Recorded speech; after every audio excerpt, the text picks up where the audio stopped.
Hello, I'm Victoria. Welcome to my channel. So, if you have not seen my videos from last year, I am participating in a competition called Battle of the Booktubers, created by Danny from Danny Dabbles, and it is a competition to see which booktuber is the best at recommending books. So we are now in the championship round, and there are 5 of us competing, and things are a little bit different than the original rounds. This time we had to select 2 genres that we wanted to read, and I chose fantasy, of course, and then sci-fi because I'm wanting to get into that a little bit more. And for this video, I'm going to be reading the books that were recommended to me by booktuber 1. Everything's anonymous, so I don't know who exactly recommended me these books. I have a guess that I'll get to in a little bit, but the 4 books that were recommended, because we got 2 per genre, and then we're reading like the top 1 unless something gets in the way of that, whether it's like we already read it or whatever, you know? So my 2 fantasy books were The Rose Bargain by Sasha Payton Smith and Frostheart by Jamie Littler. And then my 2 sci-fi were Hunt the Stars by Jessie Mahalik and Sea of Tranquility by Emily St. John Mandel. I had not heard of any of these before receiving them as recommendations, but when I looked into them, I didn't see like any issues that I would have like with reading any of them. So I am going to be reading the top 1 from each genre. Now, the person who I think recommended these to me, I actually didn't have a hunch at first just hearing what they're about, but I believe that this was Leandra from Leandra the TBR Zero, and the reason why I think this is only based off of the fact that I know that she has read Hunt the Stars, and she rated it, I think, like 5 stars. Like, she really enjoyed this book.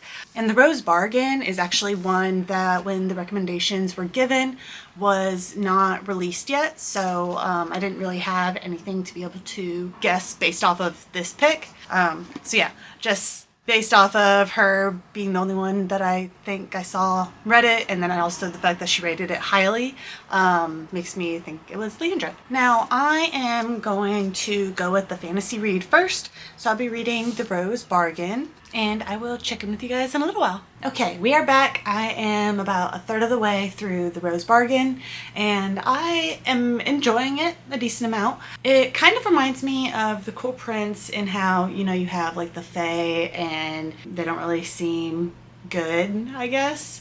And then there's also this, what's that show called? The Bachelor, I guess. And then there's like the book series, The Selection and stuff. Like, that's kind of the other aspect of it. And it's like Regency era. So the way things work is when women kind of reach their coming of age point, like where they're coming out into society, then they can go to the queen and make their one wish, I guess, or like a bargain. And typically what the women do is they will bargain for something that increases their marriageability, I guess, whether that's beauty or like an elegant skill, like being really good at the piano or something like that.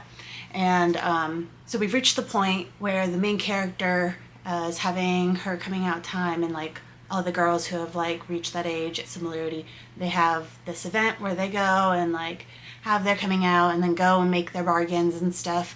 And during this event, we find out that the queen's son, she has 2, but one's like adoptive. The one that is also Fae, he is looking for like a wife now. Like, it's time that she thinks he needs to get married and everything. So they're going to be doing this competition in order to find one. And so any of the eligible people, women that are like of a certain age and everything, that are interested can like sign up.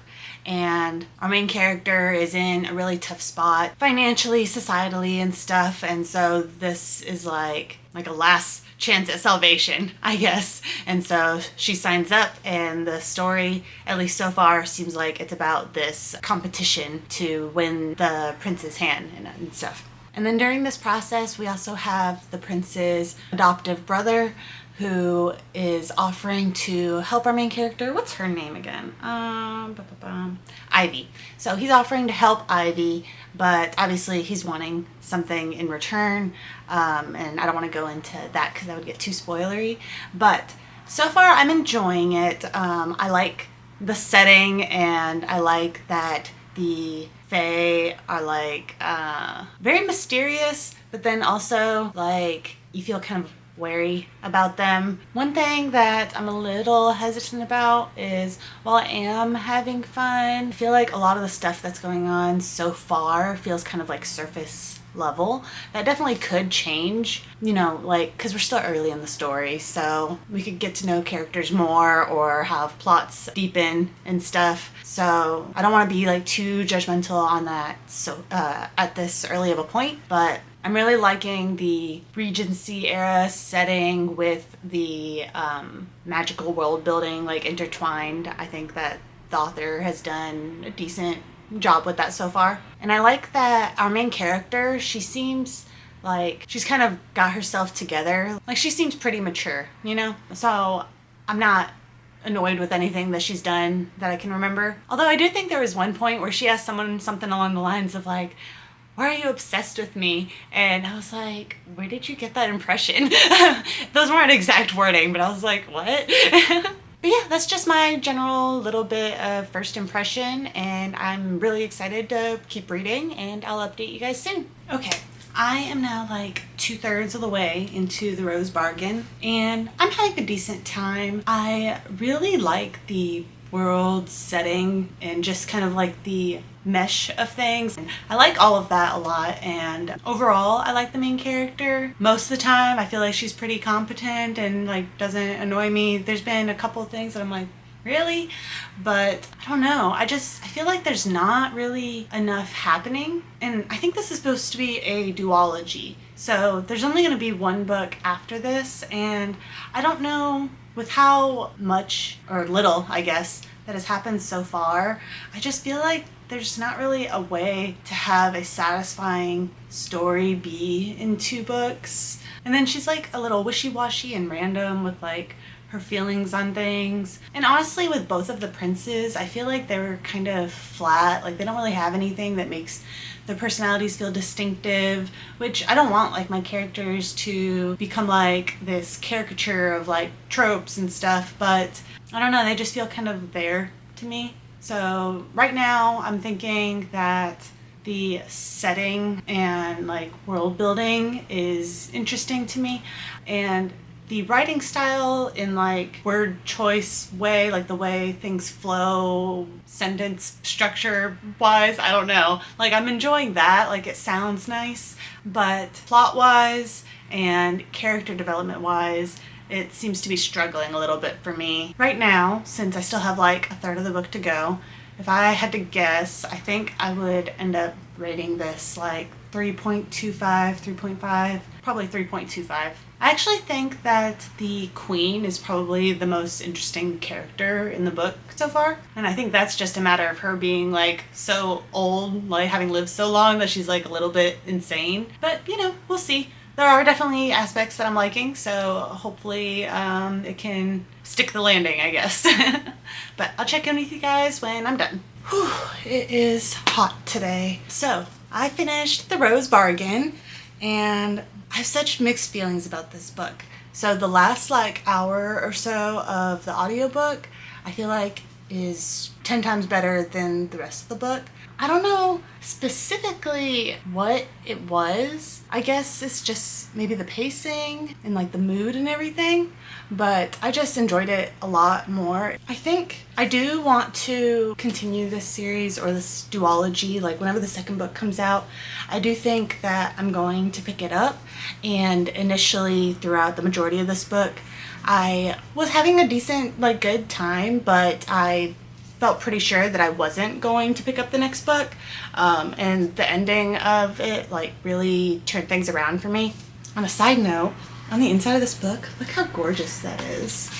That is so pretty, and it's really fitting with like the vibe of the story and everything. Whoever did the art for this just did a really great job of like not only doing good art but making it really fit the story, you know? Like sometimes you read a book and the covers, it's like, okay, yeah, that was a good cover, but it doesn't like mean anything related to the story to me, or at least not to a significant level, but I feel like they did a good job with this one. Now, aside from my side tangent, the romance in this book just, I think, did not do it for me. I think that the character goes to having feelings for their love interests and in a way where I just didn't understand how they got to that point. And then also the love interest is like very bland to me.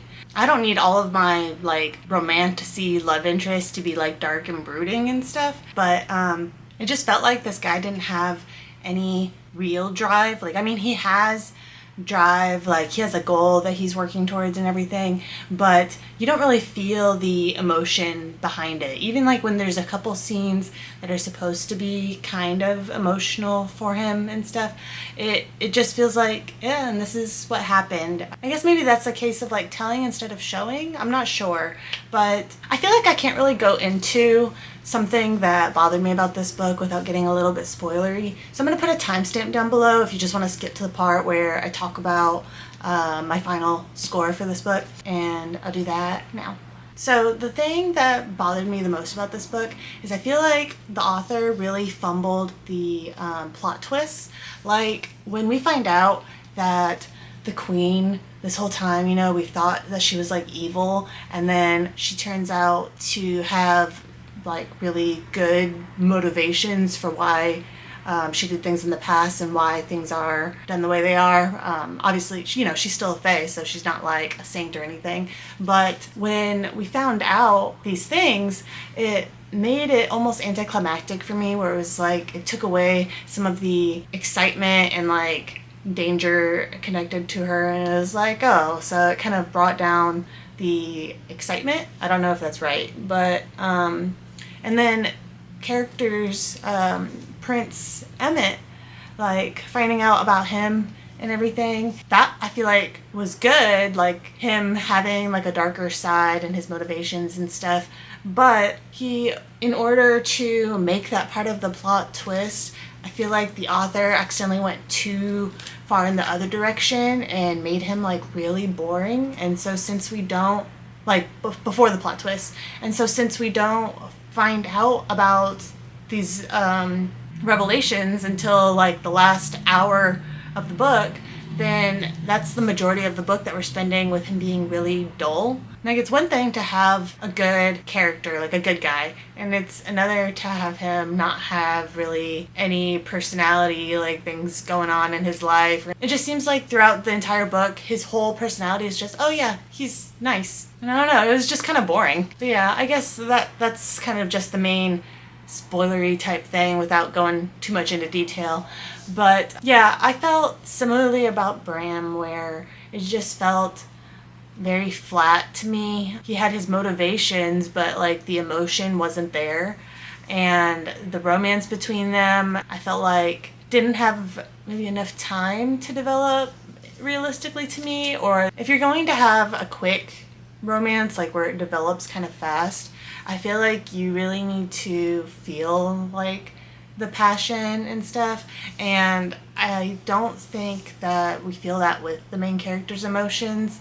Like, her development towards being in love, I felt like was fine if it was a longer drawn out thing, but I think this takes place over like 6 weeks or something like that. Which, don't get me wrong, normally I definitely prefer slow burn romances over just like insta love and everything. But I just mean like there wasn't like passion there, and so it's like, okay, but I mean it really hasn't been that long. Is this love? Like, how is that even, like, you know? And it's not like they're spending that much time together.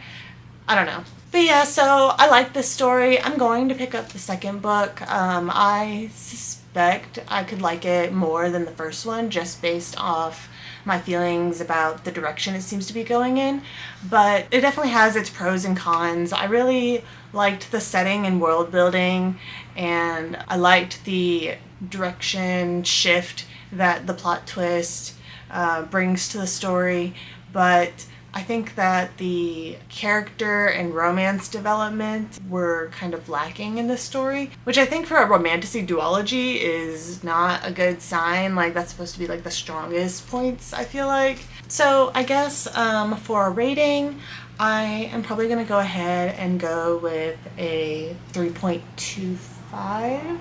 Yeah, I guess in my head, a flat 3 would be like really lukewarm, like across the board. And then when you start going less than 3, it's like it was kind of bad.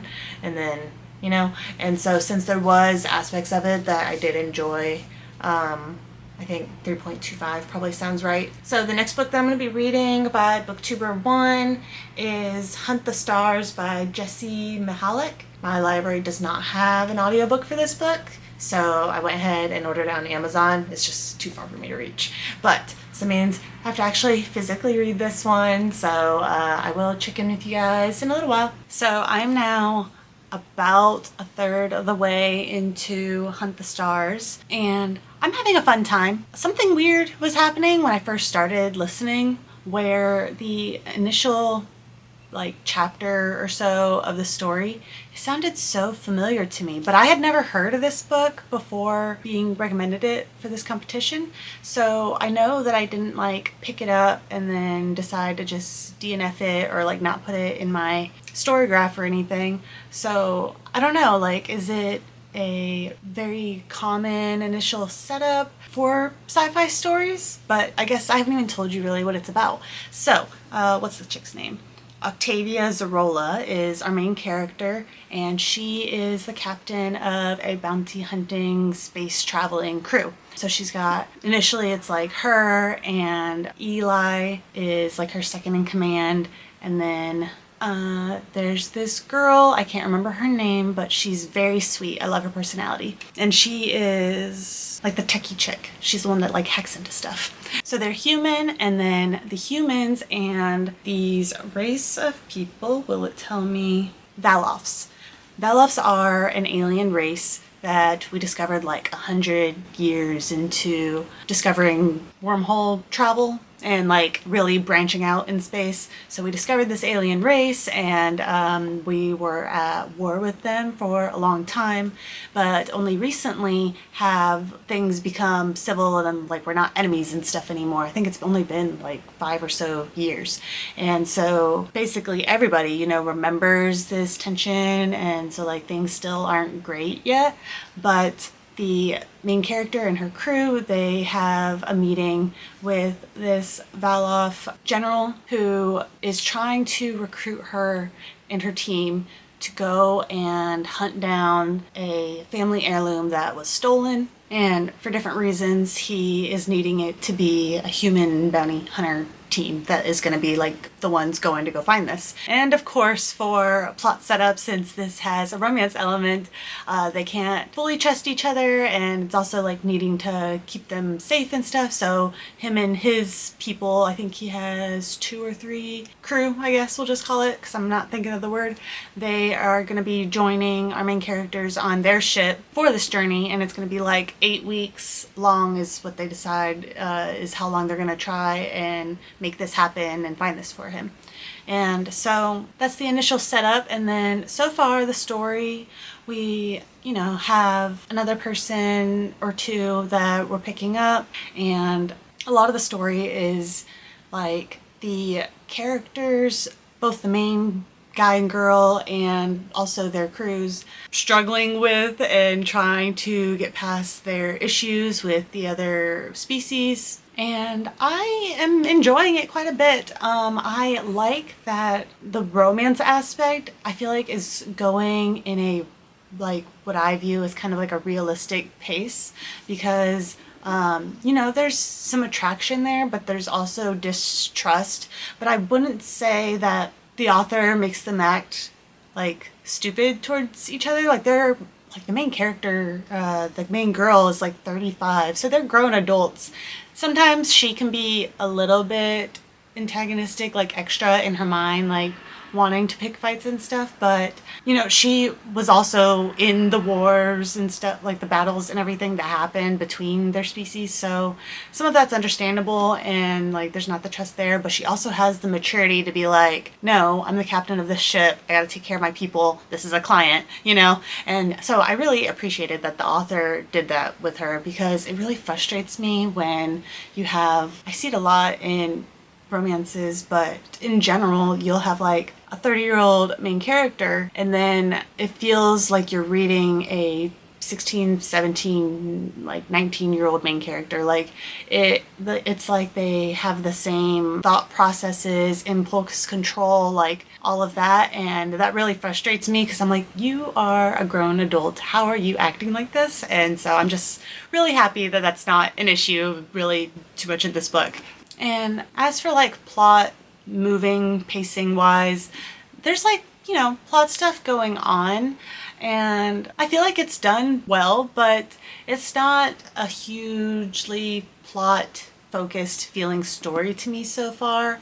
It definitely feels more character focused, team building, you know, and then obviously the slowly progressing relationship between the two main characters. And with knowing that it's a sci-fi romance, that doesn't bother me. Like, I'm kind of reading it in the mindset of here's a romance with some plot stuff also kind of going on the side, and that's working for me right now. It could become like way more plot focused later on, I don't know, but yeah, like, so right now I would probably give this like 3.5, 3.75 type of rating, and if things continue how they are, I would recommend it to people if it seemed like something that would fit for them. So I don't really have any issues with it, but I will read a little bit more and check in with you guys in a little while.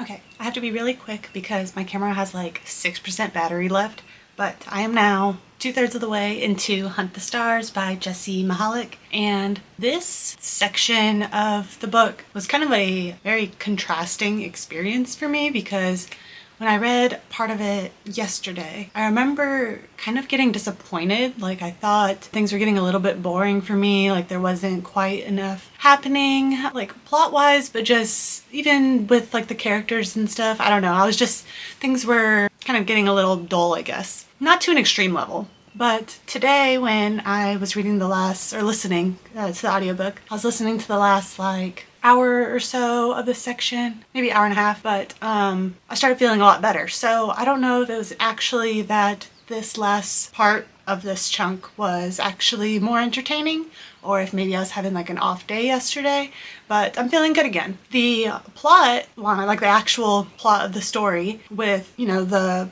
searching for the missing thing and everything, that is actually speeding up, like things are actually going on and everything. So really happy about that. And then the romance, I feel like, is doing good, still doing like how I was talking about before, where it feels like a very realistic, natural, like slow progression. My camera's about to die. Yeah, so everything's going really good. I'm still... Okay, so I totally called that. My camera did die, and I don't want to wait around like to charge it before continuing to talk, just to keep things fresh, you know? So I am recording on my phone, and I just was saying that I'm still enjoying the story, but it's definitely not going to be like a favorite book. I think I'm still thinking, like, if I had to take a guess, I think it's still landing around like 3.5 area, rating wise. I do still think that the strongest point of this book is the character work. Like I was talking about, the main character like being fairly, you know, mature and stuff, and how I appreciated that. And I don't know, I feel like the author's doing a good job. Like the main character has a good head on her shoulders and stuff. The side characters I like, but I don't really know them well. Like with this being a sci-fi romance, it definitely focuses on the main guy and girl. And then it is like a series that does things kind of in a common way that you see with romance series, where each book, from what I could see, follows different main characters and the romances that they end up having. And then obviously like each book has its own like actual plot line and everything. But yeah, so I guess maybe that's part of why it wouldn't go as in depth with the side characters, is because they have like their own spotlights at later points. But I guess that's kind of why I was talking before about how this is a kind of book where you kind of have to be partially in a romance reading headspace for it. Just like there's certain trends, you know, that take place in romance books that I feel like outside of them you might not, or I might not like appreciate the same way. And I don't think that's necessarily a bad thing. It's just I don't know, something interesting that I've noticed, I guess. But yeah, so that's all I really wanted to say. I don't really have any concerns or expectations of things that I expect to like drastically change my view of the book in the final third that I'm going to be reading, but I will check in with you guys when I'm done. I finished Hunt the Stars and I really enjoyed this book. I feel like my feelings about this story have generally remained consistent throughout the whole thing. There are quite a few things that I found enjoyable throughout it, but I wouldn't say it like pulled on my heartstrings or was like leaving me in anticipation of what was going to happen next. But I thought that the characters and relationships between them and stuff were really well done, and they were a lot more mature than I see a lot of the time. Really, the only thing that I have to add from this last part that I read is kind of hard to talk about without getting spoilery. I'm going to talk about it spoilery here in a second, but just the basic idea of it is that the main character had a thought process that was relevant for like this part of the story that I didn't understand at all, and I feel like it was only done because it helped the author write the story the way that they were trying to, I guess. But like it felt like the author doing it. It didn't feel like part of the story to me. And it's not the biggest deal, but I'm gonna go ahead and actually get into the little bit of detail about it. So if you plan to read this book and don't want any kind of spoilers on it, then I will leave timestamp so that way you can skip ahead to what I ended up rating this. So the issue I had with this book is when Torin makes his life debt oath to Octavia, he's doing it because he had been keeping secrets from her that he had to keep because of his oaths. And at first it was just like it's impeding her job, so it was frustrating, but it wasn't like that big of a deal, I guess. I mean, it was a big deal, but then it reaches a point where his secrets and like his oath keeping is actively putting her and her crew in danger. And so he's realizing, I'm not keeping my oath to her, that I was going to give her safe passage and make sure that, you know, she wasn't going to come to harm by being in enemy territory. And so he makes this oath so that way he can like cancel out these other oaths that he has, because the life debt is like top priority. So then he can go over those oaths to be like, oh, here's all the information, like this is what I need to tell you to keep you safe. Like, so the whole purpose of it is I endangered your life and your people's lives, so now I am like swearing myself to protecting your life. So she hears what this oath is and everything, and her mind just goes, oh, he has to do whatever to protect me, and turns that into, oh, he has to do like whatever I say, like doesn't have free will anymore, is like bound to me, like not his own person. And so then she's like, so that means like we can't explore our romantic interest in each other, like kiss or further than that or anything, because then I don't know if it's actually because he wants that with me, or if it's because he's like has to do whatever to like make me happy and everything. The happiness thing he even says is, I want to like make you happy and stuff. Like that's not what it's about. Like it's just about like taking care of her and like making sure that like she's safe, you know, like that was the whole point. And she just like turned it into this weird like slave thing, and like I don't know, but it was getting on my nerves that it took it actually ending for them to be able to kiss and all that stuff. Like it was, I think that the author did it just so that way she could have her slow burn tension stuff and like have something in the way of them, but it did not feel natural to me. I feel like it was very clearly spelled out to her, like, I have free will. Like, literally, there was multiple conversations about, I make my own choices, I am not under your command, I am my own person still. I like, you know, and also she knew that he had tried to kiss her before this oath was made and stuff, and had even thought about that, and so knew these things and still was like in doubt about that. I just didn't understand the point she was making. I feel like it was very obviously spelled out. This oath is just me making sure that you are physically safe, and I did this as like a loophole to get out of the oaths that I had to the Empress. Like, that was all it was, and it was just so pointless, the extra stuff that she was doing, like, but yeah, end of spoilers. But on the bright side, I do suspect that the future books, you know, we were talking about how they follow other characters that we've met and are gonna have like their romances and stuff. They are gonna have like their own plot lines from what I read on Goodreads, like just the general description of it. They're gonna have their own thing, but I think it is a little bit more connected than it initially felt like it would be, just because of the openness, like the possibilities, I guess, that could happen with how things ended with this book. And so I am optimistic about that, like if I am going to continue and stuff. I could see myself continuing this series. It's not a series that I feel like I have to continue, but I am interested in continuing, if that makes sense.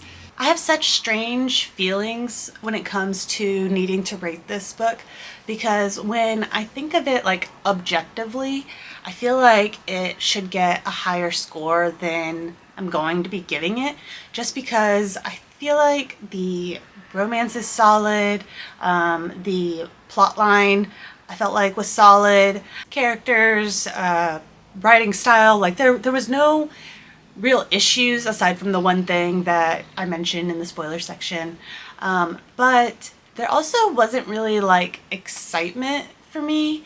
Not that I was bored, but like the high action scenes didn't get, like, even those didn't get like my adrenaline going or anything. It was just a nice story. And then like with the romance, I liked both of the main characters, but I also felt like that was just a nice story, like aside from the main character's own drama that she creates for no reason, and then a little bit of tension that stems from the history of their people, like with the war and everything. Aside from that, it was just two nice people in a nicely, slowly developing relationship, and so there wasn't really blood-rushing excitement with that either. And I don't mean like smut-wise, I just mean emotion-wise, I guess. And so because of that, like just like the kind of anticlimactic, just gentle feeling of the story, I feel like I'm left thinking this is like a 3.5. That's kind of been the general feeling that I've had about it throughout the whole time, and that feels right. And I actually, when it comes to whether I would continue or not, I'm conflicted with that too, just because I think that the second book is supposed to follow Key, and that's the character who I was talking about, is like very sweet, and I do really like her as a character, but because of how sweet she is, I have worries that the second book might follow in similar steps of it having like the same enjoyable time, but like left afterward being like, yeah, that was good, and like and so I don't know if it would be worth picking up the second one or not, but if it adds to like the world building and stuff that we got with this, like if the plot line of it like kind of works well with the plot line of this one and everything, maybe the overall feeling could go up of the series overall. I don't know. I guess we'll just see what I end up doing. But yeah, so that's all for my reads from Booktuber 1. I had a really good time, and I'm glad that I got to read two books that I had never heard of before. So thank you guys so much for watching. Hope you have a great day. Bye!